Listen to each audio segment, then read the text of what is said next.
First on the Kelly File tonight, we are learning that former President Jimmy Carter has agreed to give a speech at an event hosted by the Islamic Society of North America, an organization tied to the U.S. Muslim Brotherhood. And the controversy over this does not end there. Ryan Mauro is a national security analyst for the Clarion Project and my guest now. Ryan, why is this controversial?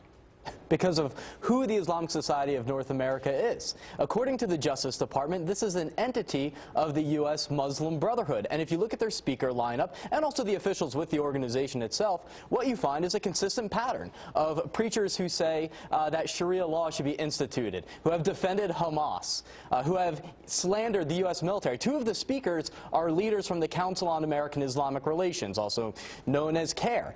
And we recently reported that on Memorial Day, they were questioning whether you should honor fallen American soldiers. So this is not a moderate organization that is worthy of the prestige of a former president. So just looking at the list of speakers, you're telling me that the former president of the United States is going to get up there along with this Imam Suraj Wahhaj, who said, quote, if only Muslims were clever politically, they could take over the United States and replace its constitutional government with a caliphate.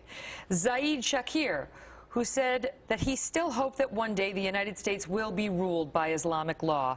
And you mentioned Dawood Walid, who's with CAIR, who disparaged Independence Day and questioned whether fallen U.S. soldiers should be honored at all on Memorial Day.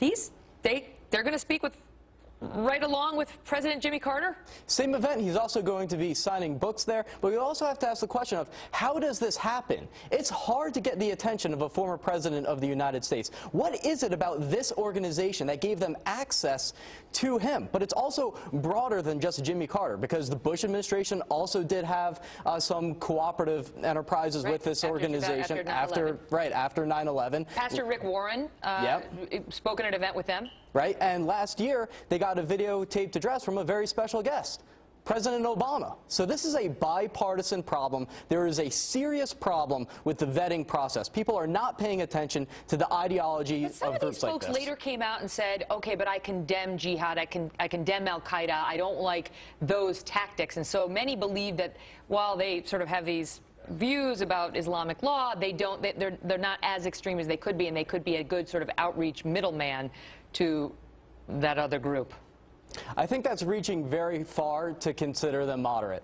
Just because you condemn Al-Qaeda and condemn the 9/11 attacks doesn't mean that you're moderate if you're saying that Hamas members that are killed by the Israelis are martyrs, or that suicide bombings are justified. So on the one hand, you have this very nice PR that's going on in front of the cameras, but then you look at the things that they're saying on Twitter, things that they've said in their speeches, and it's very extreme. And I would also point out that according to a poll in 2011, only 4% of Muslim American males and 7% of Muslim American females, I believe it was, picked this organization as their best representative. So Isna's argument that, well, we are the representative of the Muslim American community, so you need to cater to us, and the Muslim Americans are saying, oh, no, you aren't. Ryan, good to see you. Thanks for being here. Thank you.